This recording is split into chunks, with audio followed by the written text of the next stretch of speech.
The NFL experience? That sounds cool. Kid, you're the best. Sign with me and you're gonna make millions. Griffin, get out there! Ow! It's his knee. Doc! You'll never play football again. Too bad, kid. You was gonna buy me a house! Now I have headaches. I'm gonna save my brain for science.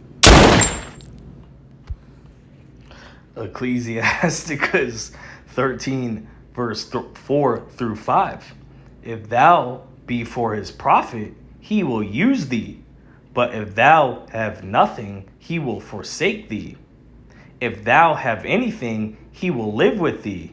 Yeah, he will make thee bear and will not be sorry for it. As always, I want to start these videos by giving all glory, honor, and thanks to the Heavenly Father and His only begotten Son for this wisdom and knowledge. That is Yahweh, Bahasham, Yahweh Shai, Bahasham, Ha-Rakah Kodash, as well as the double honors to the apostles and elders of GMS Great Millstone, whom I learned this truth under. And a sincere shalom to the rest of the elders and Akim around the globe, bringing this word up within sincerity, truth, and diligence. This video being titled Ball Catching Slave, because a lot of people are under the illusion that just because you make $1 million or even $1 billion like Bill Cosby, that you're still not a slave, that you still cannot be oppressed. And this is mainly targeting to the NFL players, these college and NFL professional football players. They are completely, majority of them are oppressed financially and definitely physically. And we're going to get into it. Let's go to a next precept, because you saw in this Family Guy clip, it was pretty dark, but it showed you, you know what I mean? He goes out in the field real quick and is immediately hurt, and that money turns to nothing, and now he's got to live with lifelong, very threatening injuries. This is the case for a lot of these players, and they don't have the education, the knowledge, being raised majority in probably single mother homes, and having benefits of their athletic ability to coast through school. They don't know how to balance out their finances. So as soon as they tear their ACL and get hurt, now they done tricked all their money off and end up being broke and injured on top of that. The scriptures speak on because that's a brutal game. We all watch football. Football is a very violent, brutal game, and you gonna get hurt playing it. Ecclesiasticus 30, verse 14 through 16. Better is the poor being sound and strong in constitution than a rich man that is afflicted in his body. Health and good estate of body are above all gold, and a strong body above infinite wealth. There is no riches above a sound body, and no joy above the joy of the heart. Okay, let's play this next clip from on the Joe Rogan podcast from ex-Pro Bowl NFL running back Arian Foster from the Houston Texans about a decade ago in the early 2010s, showing you with the type of injuries these guys sustain on a regular basis, and that's normalized. And a lot of them, through financial oppression, play through the injuries with painkillers. Yeah, I tell people, like, I've had 14 surgeries in my career. Jesus and Christ. it's just crazy. Like, it's normal to me, and it's normal to people that play in the league. Like, after the season, like, usually everybody gets a surgery of something that's been bothering them. What have you had done? I've had meniscus several times. I've had Achilles, back, my pinky, my shoulder. I actually played all of my 2010 season with a broken collarbone. Jesus yeah, Christ. I did that game 3, and it's still broke. You can still feel it. But with a broken collarbone? Yeah. How did you do that? Mind over matter, man. It just is like because at that time I went undrafted, right? So I had just got my shot to start, and it was game 3, and I was having a really good season, and it was either like if in the NFL if you're not already paid, like your position is up for grabs. And so it's either you push through it or somebody gonna take your spot. Wow. And so at that was my time to shine. So I was like, painkillers, man. So could you feel it moving around? Mm-hmm. It was weird. Oof. I had to protect it. My brother-in-law has like a metal piece there. He lost his in a BMX accident. Jeez. They put like a titanium rod. Yeah, I think I need that, man. Cause like right now it's dipped in. You can feel it. It's like dipped in.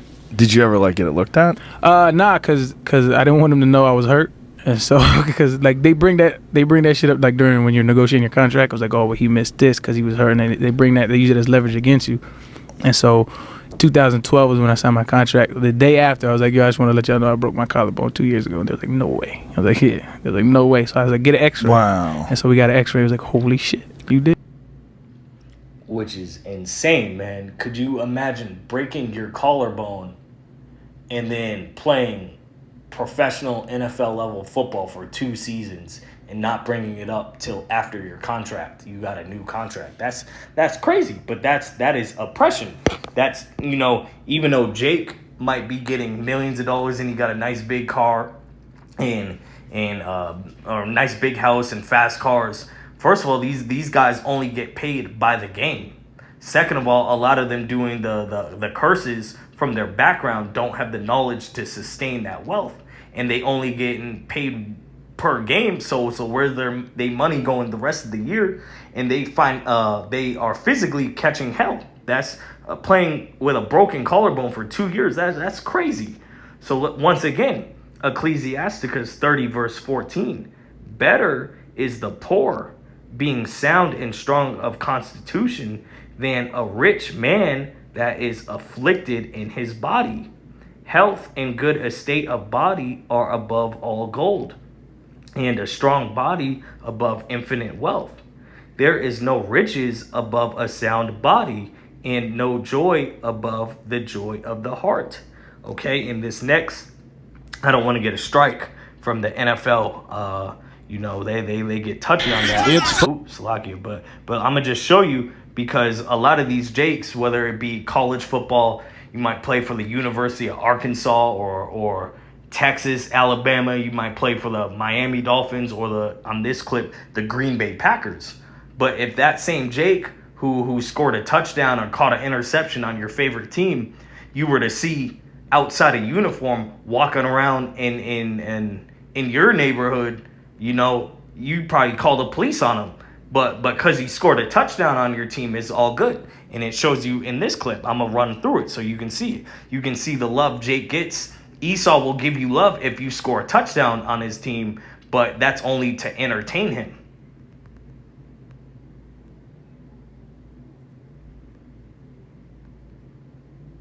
Now watch.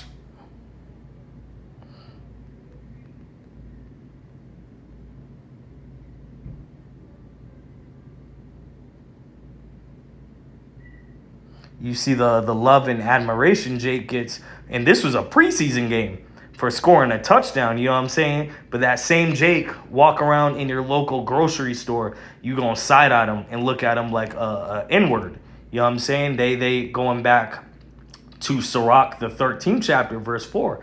He'll Esau will rock with you if it's only for your profit, or you score a touchdown or shoot a good 3-pointer on his favorite team. But outside of that, you're still a nigger in his eyes. Okay? And that reminds me of Psalms.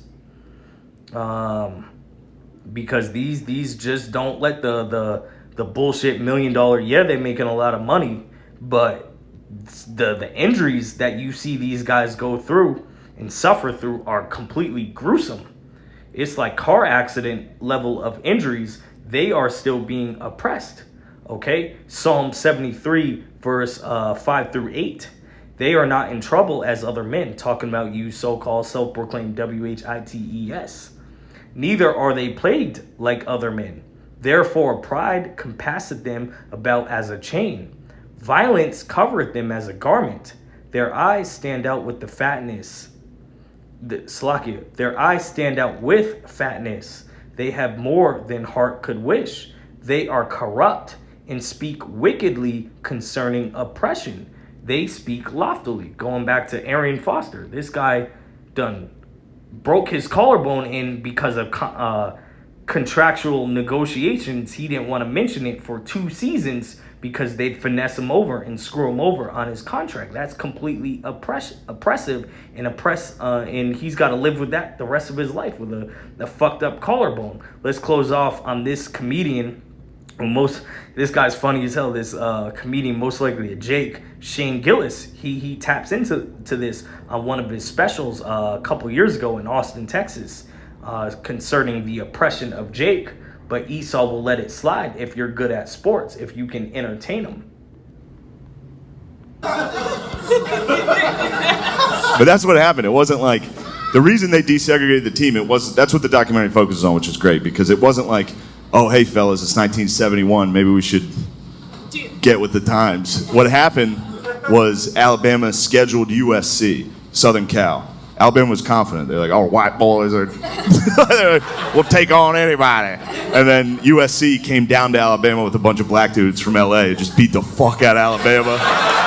And then after the game, Bear Bryant gave like a speech and he was like, hey, y'all, come on. Yeah. That was it. That's all it took. Everybody down there was like, yeah, we get it. We'll be less racist if it means we can win. What? That's what it is. Like, as big as racism is in America, football.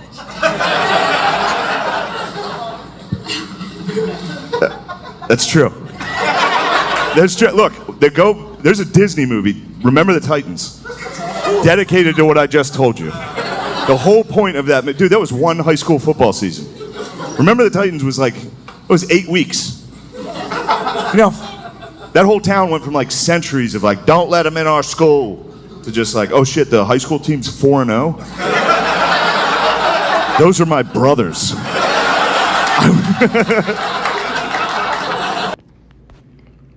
And let's close it off full circle back in Sirach. Ecclesiasticus, the 13th chapter, verse 4 through 5. If thou be for his profit, he will use thee. But if thou have nothing, he will forsake thee. Okay, I hope this was edifying. Shalom.